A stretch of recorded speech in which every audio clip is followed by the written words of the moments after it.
Salut mes sportifs et bienvenue sur ma chaîne Alex Levent. Je profite des vacances de ce magnifique paysage pour te faire une vidéo sympathique autour de l'alimentation, à savoir comment faire pour perdre du poids de façon réaliste et objective.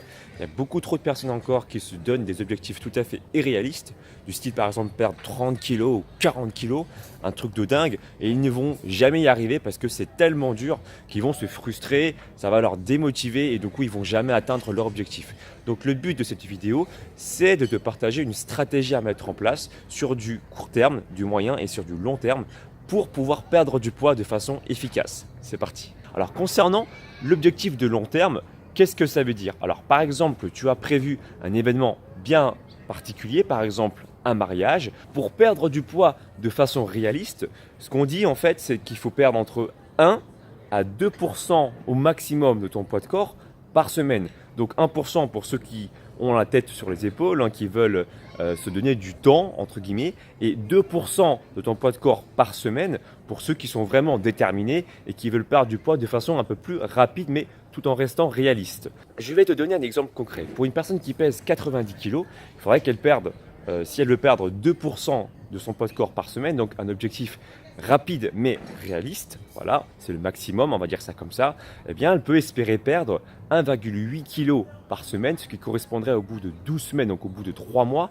à perdre 21 kg. L'objectif de long terme pour cette personne, c'est donc 21 kg au bout de 3 mois, et l'objectif du moyen terme, c'est de perdre par exemple 1,8 kg par semaine, ou bien si elle préfère avoir une vision plus large, elle pourrait estimer perdre 3,5 kg toutes les 2 semaines, parce que je sais qu'on n'a pas forcément envie de se donner une pression chaque semaine. Donc toutes les 2 semaines, si tu perds déjà 3,5 kg, c'est donc déjà très très bien. Et l'objectif de court terme serait de t'engager à faire X séances par semaine, quoi qu'il arrive dans ton emploi du temps.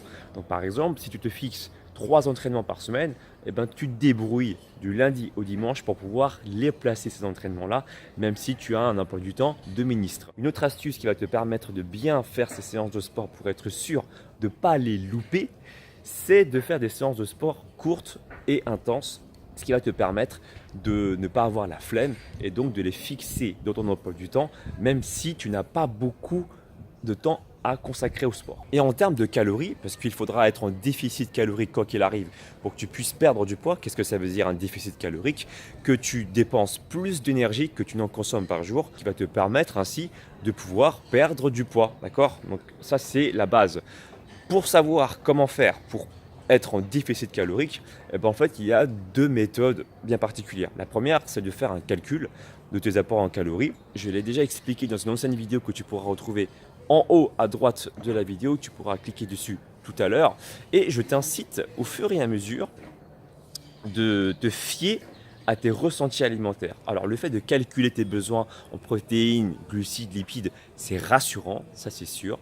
Maintenant, je pense que dans la vraie vie, on n'est pas toujours amené à avoir une balance sur soi ou tout simplement à peser tout ce qu'on mange et à contrôler toutes nos assiettes. Parfois, comme moi, ça peut nous arriver évidemment de partir en vacances, d'être invité par des amis, de manger au restaurant, et dans ce genre de circonstances, on n'a pas le contrôle absolu de nos plats. Alors dans ce cas-là, te tenir par exemple à un concept que moi j'aime partager, c'est les 80% de satiété. Qu'est-ce que ça veut dire? C'est dur à estimer dès le départ, il faudrait avoir une certaine pratique, et dans les études que j'ai pu regarder, il faudrait environ, pour une moyenne, 15 à 20 repas avant de pouvoir bien estimer ce chiffre-là. Alors 15 à 20 repas, si tu manges 3 repas par jour, supposons, il faudrait une semaine d'adaptation, une semaine de prise de conscience en consommant des aliments, et ce qui va te permettre ensuite d'avoir un jugement plutôt fiable concernant ton niveau de satiété. Alors, ceux encore une fois qui ont du mal à comprendre à quoi correspond ce chiffre, quand tu manges quelque chose et que tu commences seulement à ressentir ton estomac, à sentir ton estomac, c'est qu'à ce moment-là, tu es déjà plus ou moins à 80% de satiété. Si tu ne ressens rien au niveau de l'estomac, il n'y a pas du tout de pression, disons ça comme ça, c'est que tu n'es pas encore à 80% de satiété. Peut-être que tu es à 50 ou 60%. Voilà un peu comment tu peux raisonner si tu ne veux pas calculer tout le temps tes apports en calories. Bien que le calcul calorique que j'ai expliqué dans mon ancienne vidéo ici, pour calculer quels sont tes besoins par jour en termes de protéines, glucides et lipides, c'est intéressant.